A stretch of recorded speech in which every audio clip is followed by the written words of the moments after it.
Apa kabar saudara-saudara yang terhormat? Perkenalkan, nama saya Muhammad Arif Revani. Saya mahasiswa Universitas Palangkaraya, Fakultas Keguruan dan Ilmu Pendidikan, Program Studi Pendidikan Bahasa dan Sastra Indonesia, jurusan Pendidikan dan Seni. Saya ingin menyampaikan pemahaman saya pada teori praktik pementasan dalam mata kuliah pementasan drama. Nah, ada kesimpulan dari saya dalam pemahaman saya sendiri. Jadi, bab 1. Drama sebagai karya sastra. Drama sebagai salah satu genre sastra memiliki kekhasan dibandingkan dengan genre lain, yaitu puisi dan fiksi. Drama memiliki kekhasan dari sudut pemakaian bahasa dan penyampaian amanatnya. Pemaparan bahasa dalam karya sastra berupa pemakaian petunjuk lakuan yang menggambarkan suasana dan penggunaan dialog para tokoh.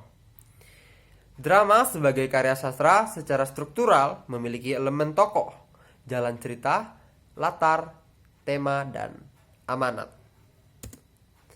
Tema penulisan naskah drama biasanya diperoleh pengarang dari kesaksian hidup, penggambaran realita hidup, bahkan persoalan politik, sosial, dan budaya yang dialami pengarangnya.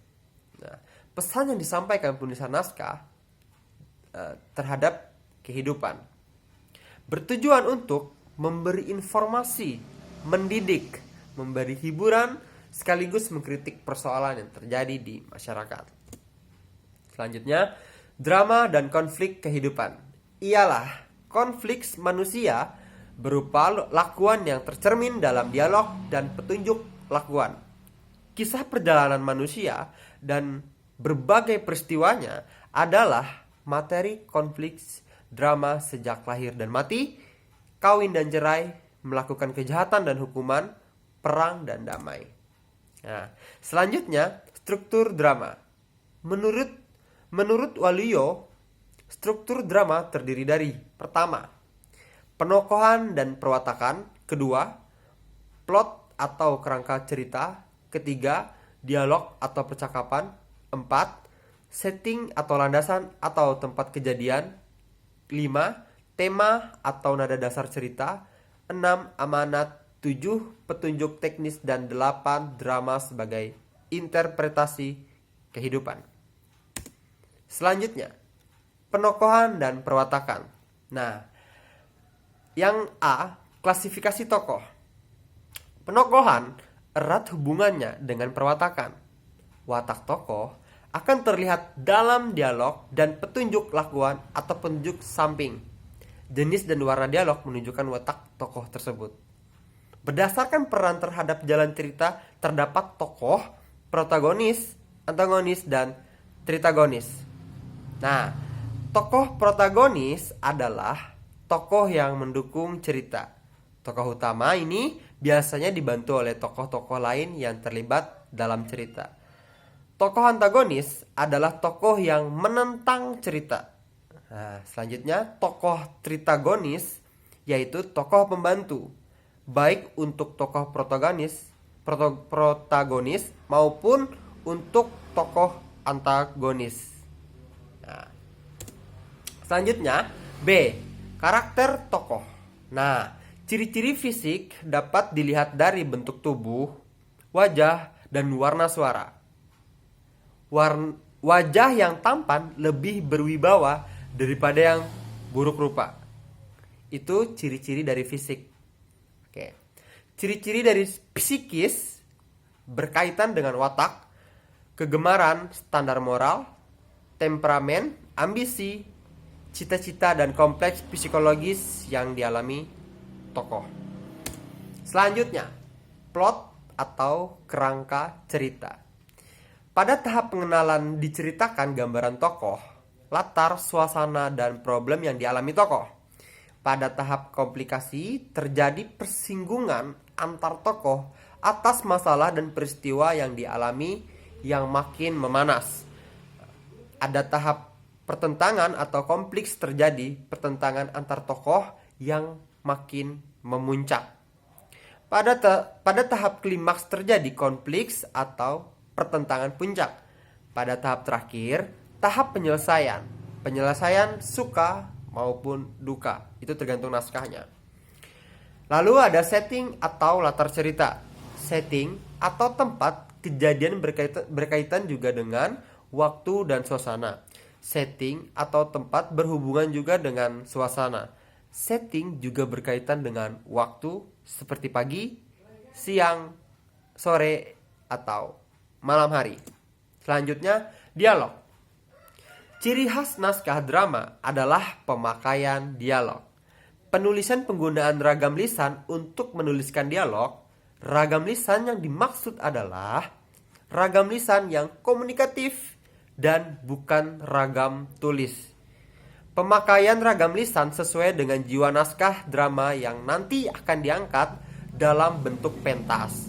Dengan demikian, nuansa-nuansa dialog yang kurang dilengkap akan digenapi oleh action, musik, ekspresi wajah, dan lain-lain. Jiwa sebuah naskah akan nampak jika dipentaskan. Nah, selanjutnya, petunjuk lakuan atau petunjuk teknis.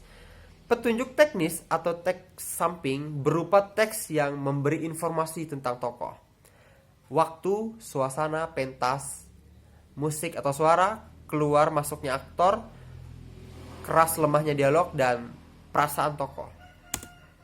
Nah, selanjutnya, unsur pembeda naskah drama dan fiksi dan puisi. Nah, ini ada 3. Unsur pembeda naskah drama dan fiksi dan puisi. Pertama, unsur pembeda naskah drama terletak pada pemakaian petunjuk, lakuan, dan dialog. Selain itu, penggambaran watak tokoh dideskripsikan oleh tindakan dan motivasi tokoh ketika berdialog dengan tokoh lain. Bahasa teks drama cenderung lisan, seperti orang berbicara. Nah, selanjutnya yang kedua, teks fiksi bersifat naratif. Dalam mendeskripsikan tokoh, latar dan jalannya cerita. Jadi teks fiksi bersifat naratif dalam mendeskripsikan tokoh, latar dan jalannya cerita. Pikiran dan tindakan tokoh digambarkan secara naratif. Dalam teks, penulisan banyak memanfaatkan gaya bahasa dan menggunakan sudut pandang akuan dan maha tahu. Teks fiksi yang baik selalu menggoda pembaca untuk mengikuti paparan teks selanjutnya. Itu fiksi. Selanjutnya teks puisi. Lebih padat bentuknya dibandingkan dengan teks drama dan teks fiksi. Teks puisi menggunakan diksi atau pilihan kata yang bermakna padat. Nah, anggaplah sebagai bahasa kiasan yang mungkin orang umum tahu. Bahkan menimbulkan tafsir multimakna.